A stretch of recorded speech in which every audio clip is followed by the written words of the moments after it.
ಕಚಡ plastic ನಮ್ಗೆ ಸಾಲದು ಅಂತೇಳಿ ನಾವು ಬೇರೆ ದೇಶದಿಂದ ತರಿಸ್ಕೊತಾ ಇದ್ವಿ. 80,000 ಟನ್ ಪ್ಲಾಸ್ಟಿಕ್ ಬರ್ತಾ ಇದೆ.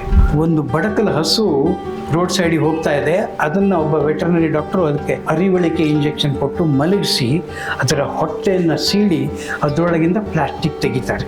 14 ಕಿಲೋ ಪ್ಲಾಸ್ಟಿಕ್ಕನ್ನು ಆ ಬಡಪಾಯಿ ಪ್ರಾಣಿ ತೆಗೆದು ತೂಕ ಮಾಡಿ ತೋರಿಸ್ತಾರೆ.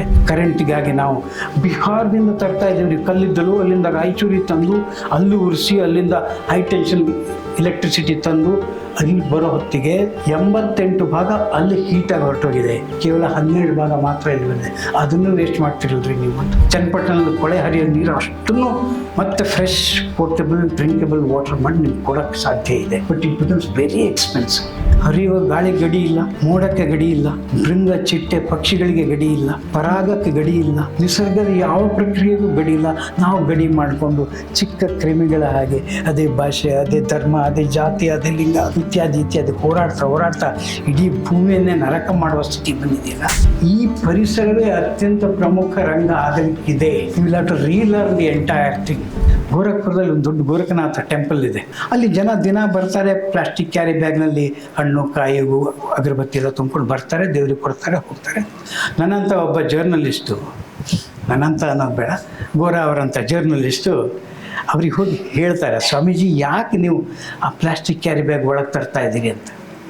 ಸ್ವಾಮೀಜಿ ಭಾಳ ಇನ್ನೋಸೆಂಟು, ಅವ್ರಿಗೆ ಇನ್ನೋಸೆಂಟ್, ಏನು ಕ್ಲೀನಾಗೇ ಇದೆಯಲ್ಲ, ಹೊಸ ಬ್ಯಾಗ್ ತಂದು ತೊಗೊಂಡು ಹೋಗ್ತಾರೆ ಅವರು. ಏನು ಅವ್ರು ಹೇಳ್ತಾರೆ, ಜರ್ನಲಿಸ್ಟು ಆ ಸ್ವಾಮೀಜಿಗೆ ಹೇಳ್ತಾರೆ, ಏನು ಹೇಳ್ತಾರೆ ಅಂದರೆ, ನಾವು ಖರೀದಿ ಮಾಡುವ ಬಳಸುವ ಎಲ್ಲ ಕ್ಯಾರಿ ಬ್ಯಾಗ್ಗಳು ಕೂಡ ರೀಸೈಕಲ್ಡ್ ಪ್ಲಾಸ್ಟಿಕ್. ಅಂದರೆ ಯುರೋಪ್ನಿಂದ ಬರ್ತಾ ಇದೆ, ನಮ್ಗೆ ಗೊತ್ತಲ್ಲ. ಕಚಡ ಪ್ಲಾಸ್ಟಿಕ್ ನಮ್ಗೆ ಸಾಲದು ಅಂತೇಳಿ ನಾವು ಬೇರೆ ದೇಶದಿಂದ ತರಿಸ್ಕೊತಾ ಇದ್ವಿ. 80,000 ಟನ್ ಪ್ಲಾಸ್ಟಿಕ್ ಬರ್ತಾ ಇದೆ. ಅಲ್ಲಿ ಎಲ್ಲಿಂದ ಬಂತು ಅದು? ಅವರು ಸಂಜೆ ಹೊತ್ತು ಮತ್ತು ಬೆಳಗ್ಗೆ ನಾಯಿಗಳನ್ನ ಓಡಾಡ್ಸೋಕ್ಕೆ ಹೋಗ್ಬೇಕಾದ್ರೆ ಕಿಸೆಯಲ್ಲಿ ಪ್ಲಾಸ್ಟಿಕ್ ಕವರ್ ಇಟ್ಕೊಂಡು ಹೋಗಿರ್ತಾರೆ. ಅಲ್ಲಿ ನಾಯಿ ಪಾಟಿ ಮಾಡಿದ್ರೆ ಅದನ್ನು ಕಲೆಕ್ಟ್ ಮಾಡಿಕೊಂಡು ಈಚೆ ಕಿಸೆಯಲ್ಲಿ ಇಟ್ಕೊಂಡು ಬರ್ತಾರೆ ಫೋನ್ ಮಾಡಿಕೊಂಡು. ಅದನ್ನು ತೊಗೊಂಡು ಕೇರ್ಫುಲಿ ಹಾಕ್ತಾರೆ.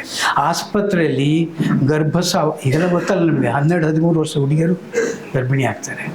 ಗರ್ಭಸ್ರಾವ ಮಾಡಿದ್ದ ಆ ಭ್ರೂಣವನ್ನು ಪ್ಲಾಸ್ಟಿಕ್ನಲ್ಲಿ ಕಟ್ಟಿ ಹಾಕಿರ್ತಾರೆ. ಹಸುಗಳ ಅಥವಾ ಎಲ್ಲ ಪ್ರಾಣಿಗಳ ಮಾಂಸ ಅವನ್ನೆಲ್ಲ ಸಪ್ರೇಟ್ ಮಾಡಿದ ನಂತರ ತ್ಯಾಜ್ಯ ಓಫಾಲ್ ಅಂತ ಉಳಿಯುತ್ತಲ್ಲ, ಅದನ್ನು ಪ್ಲಾಸ್ಟಿಕ್ನಲ್ಲಿ ಹಾಕಿರ್ತಾರೆ. ಆಮೇಲೆ ಅದು ನಮಗೆ ಬರುತ್ತೆ, ಇಂಡಿಯಾಕ್ಕೆ ಬರುತ್ತೆ. ಸ್ವಾಮೀಜಿಗೆ ಈ ಎಲ್ಲ ಕತೆ ಗೊತ್ತಾದ ಮೇಲೆ, ಹೌದಾ ಅಂಥ ಕಚರ ಅಂದ್ರೆ ಪ್ಲಾಸ್ಟಿಕ್ ಹಾಗಿದ್ರೆ ಇವತ್ತಿಂದ ನಾನು ಯಾರೂ ಪ್ಲಾಸ್ಟಿಕ್ ಥರ ಆಗಿಲ್ಲ ಅಂತೇಳಿ ಎಲ್ಲರಿಗೂ ಘೋಷಣೆ ಮಾಡಿದರು. ಅದು ಬಂದ್ ಆಗಿದ್ದೇ ತಡ ಆ ದೇವಸ್ಥಾನದ ಪ್ರಾಂಗಣದಲ್ಲಿ ಪ್ಲಾಸ್ಟಿಕ್ ಬ್ಯಾನ್ ಆಯಿತು, ಸುತ್ತ ಪ್ಲಾಸ್ಟಿಕ್ ಬ್ಯಾನ್ ಆಯಿತು, ಆ ಇಡೀ ಊರಿಗೆ ಪ್ಲಾಸ್ಟಿಕ್ ಬ್ಯಾನ್ ಆಯಿತು. ಒಬ್ಬ ಸ್ವಾಮೀಜಿ, ನೀವು ಯಾರೇ ಆಗಿರಲಿ, ನೀವು ಸ್ವಾಮೀಜಿ ಆದರೂ ಕೂಡ, ಬಸ್ ಕಂಡಕ್ಟರ್ ಆದರೂ ಕೂಡ, ಟೇಲರ್ ಆದರೂ ಕೂಡ, ಅಥವಾ ಹಡಗಿನಲ್ಲಿ ಓಡಾಡುವ ಕ್ಯಾಪ್ಟನ್ ಆದರೂ ಕೂಡ, ರೂಪದರ್ಶಿ ಆದರೂ ಕೂಡ, ಸಿನಿಮಾ ನಟಿ ಆದರೂ ಕೂಡ, ಅವ್ರು ಹೇಳ್ತಾರಲ್ಲ ಸಿನಿಮಾದಲ್ಲಿ, ಅವಳು ಒಂದು ಲವ್ ಲೆಟರ್ ಬರೀತಾಳೆ, ಇವನಿಗೆ ಕೋಪ ಬಂದು ಹಿಂಗೆ ಟರ್ರ ಅಂತ ಬರೆದು ಬಿಸಾಕಿ ಹೋಗ್ತಾನಲ್ಲ, ದಯವಿಟ್ಟು ಅಂತ ಸೀನ್ ತೋರಿಸ್ಬೇಡಿ. ಕೋಪ ಬಂದರೆ ಟರ್ರ ಅಂತ ಹರಿದು ಕಸ ಬಿಟ್ಟು ಹಾಕಕ್ಕೆ ತೋರಿಸಿ. ನೀವು ಯಾವ ರಂಗದಲ್ಲಿದ್ದರೂ ಕೂಡ ಕಮ್ ಬ್ಯಾಕ್ ಟು ದ್ಯಾಟ್. ಎಲ್ಲಕ್ಕಿಂತ ಮುಖ್ಯ ಏನಂದರೆ, ಈ ಪರಿಸರವೇ ಅತ್ಯಂತ ಪ್ರಮುಖ ರಂಗ ಆಗಲಿಕ್ಕಿದೆ. You will have to relearn the entire thing. ಆದ್ದರಿಂದ ಈಗಲೇ ನೀವು ಎಕ್ಸ್ಪರ್ಟೀಸ್ ಬೆಳ್ಕೊಂಡಿರಿ. ಅಪ್ಪ ಅಮ್ಮಂಗೆ ಹೇಳಿ. ಎಷ್ಟು ಸರಿ ರಿವರ್ಸ್ ಎಜುಕೇಷನ್ ಅಂತೀವಿ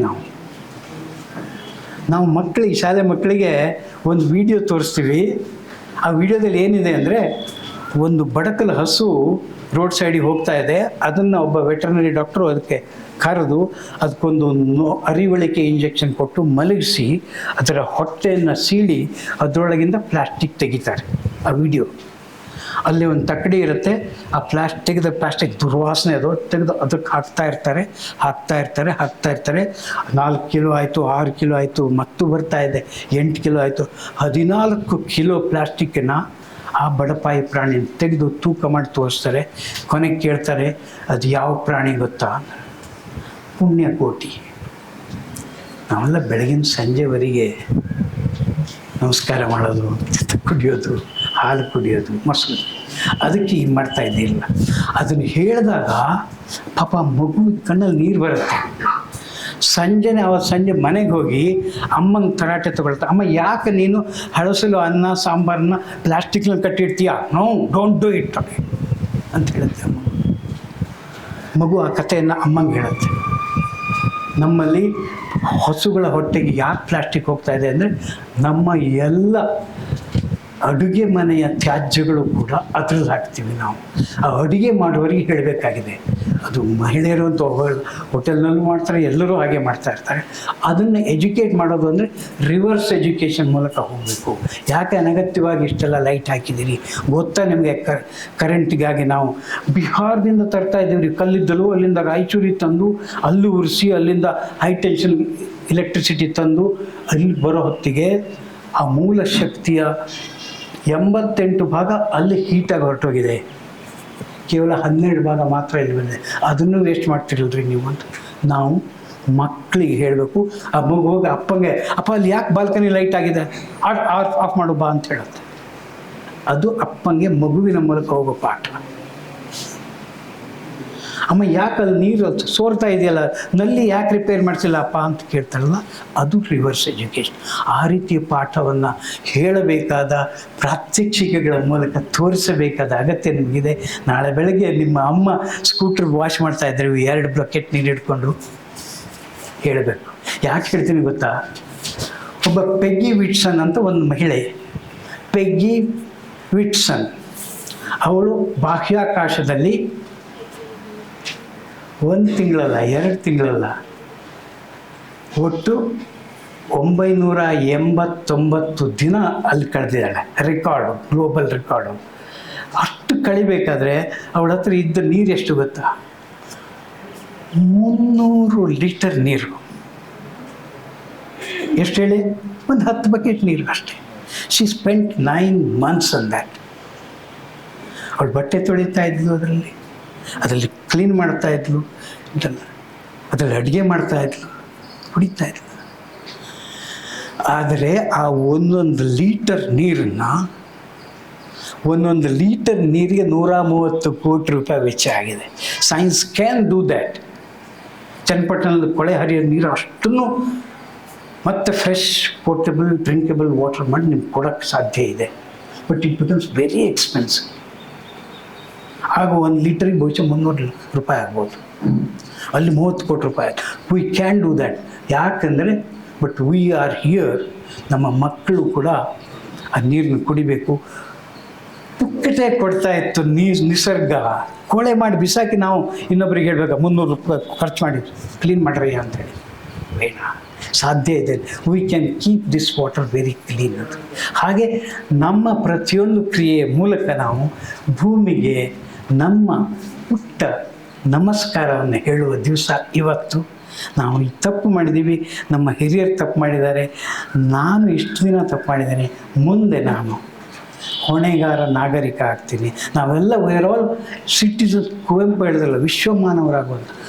ನೀವು ಪರಿಸರವಾದಿ ಆಗಬೇಕು ಅಂದರೆ ನಿಮ್ಮ ಜಾತಿ ಬಿಡಬೇಕು, ನಿಮ್ಮ ಭಾಷೆ ಬಿಡಬೇಕು, ನಿಮ್ಮ ರಾಜ್ಯ ಬಿಡಬೇಕು, ನಿಮ್ಮ ರಾಷ್ಟ್ರ ಬಿಡಬೇಕು ಅಂದರೆ ಬಿಟ್ಬಿಡ್ಬೇಕು ಅಂತಲ್ಲ, ಅದನ್ನು ಮೀರಿ ನಿಲ್ಲಬೇಕು ನಾವು.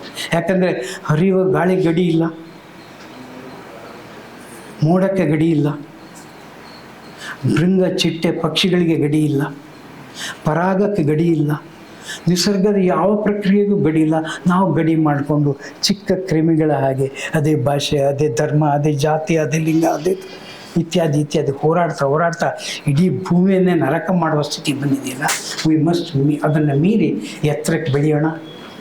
ಈ ಕಾರ್ಯಕ್ರಮ ಸಂಯೋಜನೆ ಮಾಡಿದ ಪರಶುರಾಮೇಗೌಡರಿಗೆ, ಪರಿಸರಕ್ಕಾಗಿ ನಾವು ಸಂಘಟನೆಗೆ ಮತ್ತು ಗೋರಾ ಅವರಿಗೆ, ಈ ಕಾಲೇಜಿನ ಪ್ರಿನ್ಸಿಪಾಲ್ ಉಷಾ ಮೇಡಮ್ ಅವರಿಗೆ, ಅವರೆಲ್ಲರಿಗೂ ಧನ್ಯವಾದಗಳು. Thank you.